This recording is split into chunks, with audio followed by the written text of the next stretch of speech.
Let's just jump right in. If you've ever gone through a breakup, you know that feeling, right? That really powerful, almost magnetic pull to go back, even when you know deep down it's not the right thing to do.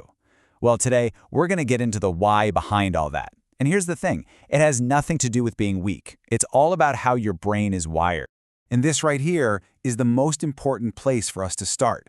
If you're someone who gets stuck in that loop of thinking about going back, I really want you to hear this. This is not a flaw in your personality. It is not a failure of willpower. It's just a predictable, neurological loop that your brain is running under some very, very specific circumstances. You see, when a really important relationship ends, your brain doesn't just feel sad. On a much deeper neurological level, it registers two massive signals at once. First, a threat to your very survival. And second, a chemical withdrawal. Yeah, a lot like coming off a drug. And that combination, it's the absolute perfect storm for some serious mental confusion.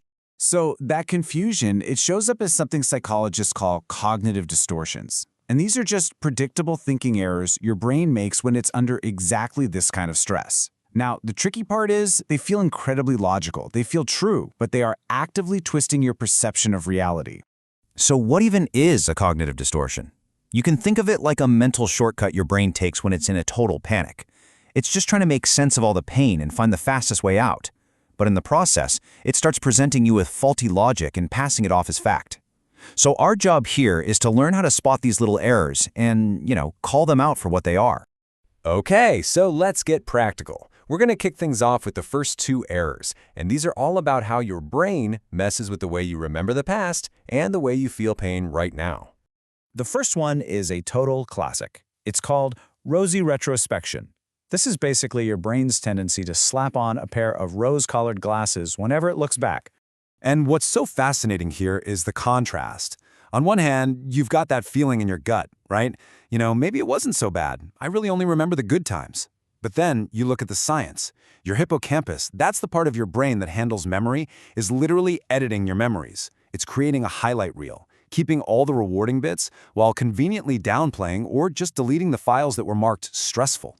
It's a trick of your memory, not the emotional truth of what happened. So how do you fight back against a memory trick? You fight it with data.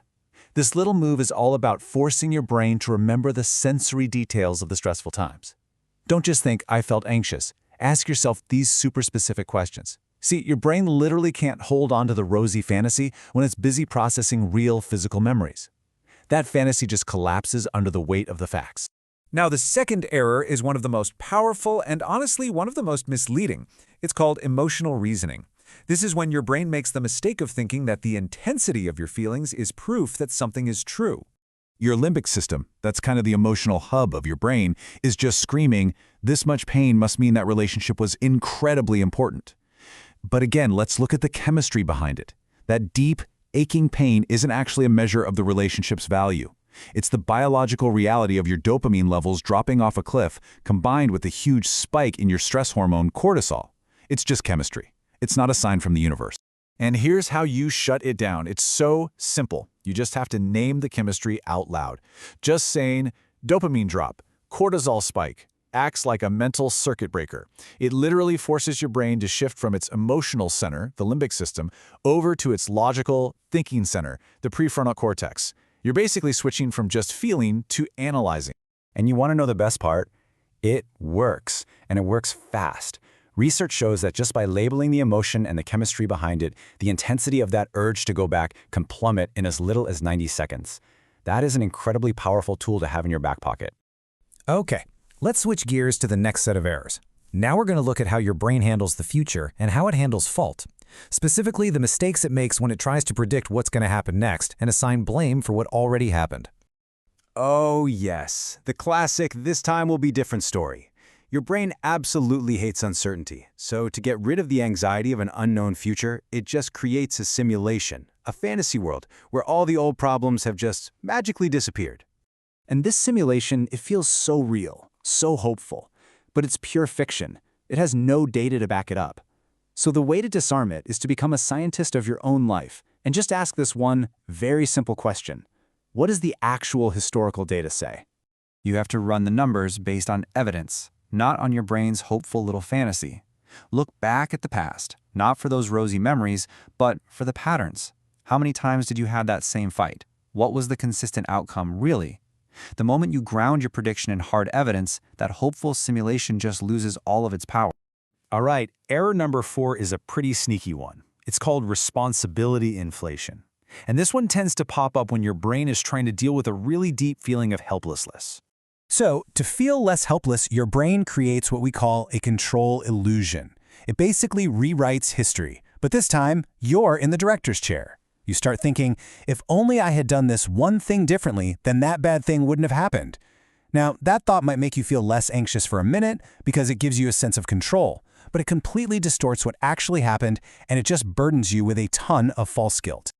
The way to dismantle this is with some simple two-agent logic. Seriously, just grab a piece of paper and draw 2 columns.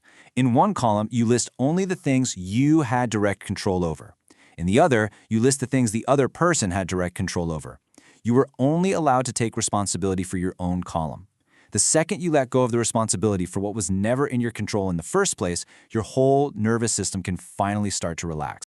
And that brings us to our 5th and final error, which explains something so many of us have felt. Why are we sometimes drawn back into situations that are objectively bad for us? It all comes down to the comfort of chaos, or what's known as the familiarity bias. This is basically a core survival instinct that's gone haywire. Your brain would rather deal with a known, predictable pattern of stress than an unknown, unfamiliar state of calm. Why? Because anything unfamiliar, even if it's healthy and stable, gets interpreted by your brain as a potential risk. It's basically saying, hey, I know how to survive this specific kind of chaos. That new quiet life, I've got no data on that. So let's go back to what we know. And the move to disarm this is so simple. Just like before, you just have to name it. When you feel that pull to go back, just say it out loud. My brain is selecting familiarity, not safety. By just exposing the bias, by calling out its faulty logic, its compulsive power starts to get weaker right away. So when you start to put all of this together, when you start spotting these errors and using these simple moves to disarm them, something pretty remarkable starts to happen. You begin to realize that the overwhelming urge to go back isn't a sign that the relationship was the right one. It's a signal that your brain's threat response system is misfiring. And once you interrupt that distortion, the whole loop just collapses. And this is the final thought I really want to leave you with. So often, we expect clarity to show up like a lightning bolt, right? Some big dramatic moment. But that is not how this works. The real clarity that comes from seeing through all these distortions, it's quiet. It's not loud, it's not exciting, it's stable, it's calm.